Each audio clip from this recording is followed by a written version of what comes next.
ঝাড়খণ্ডে 12 ঘন্টা বন্ধ পালন বিজেপির। ঝাড়খণ্ডে 12 ঘন্টা বন্ধের ডাক দিয়েছে বিজেপি। চাকরি পরীক্ষায় দুর্নীতির অভিযোগ। গতকাল আমরা যে ছবিটা দেখেছি সেখানে দেখা গিয়েছে একেবারে উত্তপ্ত পরিস্থিতি, ব্যাপক বচসা বেঁধে যায় এবং তারপর আজ 12 ঘন্টার বন্ধ ডাকা হয়েছে বিজেপির তরফে ঝাড়খণ্ডে। গতকাল ছাত্রদের ওপর পুলিশের লাঠিচার্জ, জল কামান, কাঁদানে গ্যাস থেকে বহু পড়ুয়া কিন্তু অসুস্থ হয়ে পড়েছেন। প্রতিবাদে আজ 12 ঘন্টা ঝাড়খণ্ডে বন্ধ ডাকা হয়েছে। 25শে জুলাই নিয়োগ পরীক্ষায় অনিয়মের অভিযোগ।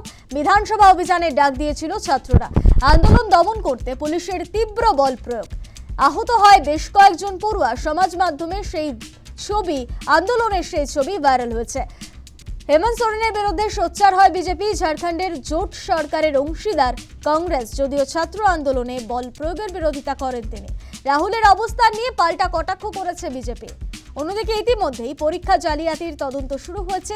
একযোগে তদন্ত শুরু করেছে ইডি এবং সিআইডি। এখনো পর্যন্ত অন্তত 20 জনকে গ্রেফতার করা হয়েছে। আমাদের সঙ্গে টেলিফোন লাইনে রয়েছেন স্পেশাল করেসপন্ডেন্ট সুকমল ঘোষ। সুকমলদা, ঝাড়খণ্ডে 12 ঘন্টার বন্ধ পালন বিজেপির।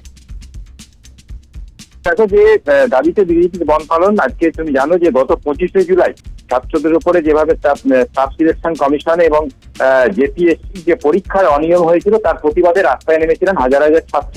এবং সেই সময় কিন্তু যে বলা হয়েছিল বিধানসভা অভিযানের সময়, সেই সময় পুলিশের লাঠিচার্জ হয়েছিল এবং তারই প্রতিবাদে আজকে 12 ঘন্টার বিজেপি ঝাড়খণ্ড বন্ধের ডাক দেওয়া হয়েছে।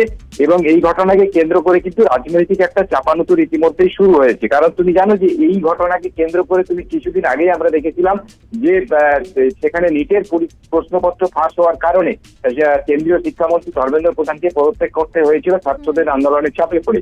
ঠিক একই ঘটনা ঘটতে দেখা গেল যে ঝাড়খণ্ডের কিন্তু এই প্রশ্নপত্র ফাঁসের বিরুদ্ধে কিন্তু তাদের ছাত্রদের মূলত আন্দোলনটা ছিল এবং সেই ছাত্রদের আন্দোলনের জোরপূর্বক তাদের আন্দোলনকে ছত্রভঙ্গ করতে পুলিশের লাঠিচার্জ, তার ফলে বহু ছাত্র আহত হয়েছে। এক্ষেত্রে কিন্তু শাসক দল হেমন্ত সোরেনের বিরুদ্ধেই কিন্তু বা তাদের দলের বিরুদ্ধে অভিযোগটা উঠছে। এবং এই নিয়ে কিন্তু এই ঘটনাতে আজ যেমন ঝাড়খণ্ডে যেমন এই ঘটনাতে একটা উত্তাপ ছড়িয়েছে, তার পাশাপাশি এই ঘটনা আজ কিন্তু লোকসভাতেও পৌঁছেছে।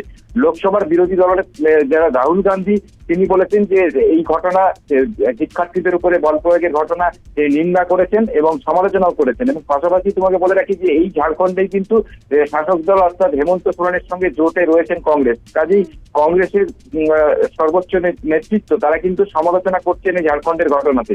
অর্থাৎ বলা যায় যে তারা যখন দেখা গেছিল যে ঝাড়খণ্ড কেন্দ্রে অর্থাৎ নিজ প্রশ্নপত্রে ধর্মেন্দ্র প্রধানের ইস্যুতে তারা ছিলেন শাসক বিজেপির বিরুদ্ধে অর্থাৎ কেন্দ্রীয় সরকারের বিরুদ্ধে, আবার এখানে দেখা যাচ্ছে যে সেই শাসক দল যখন ঝাড়খণ্ডের সঙ্গে ঝাড়খণ্ডে তারা রয়েছেন একসঙ্গে জোটে, সেখানে কিন্তু রাহুল গান্ধীকে অন্য কথা বলতে, অর্থাৎ দ্বিমুখী, এটাকেই বিজেপি ইস্যু করছে যে এই দ্বিমুখী নীতি নিয়ে প্রশ্ন তুলেছেন কেন্দ্রীয় মন্ত্রী জেপি নাড্ডা।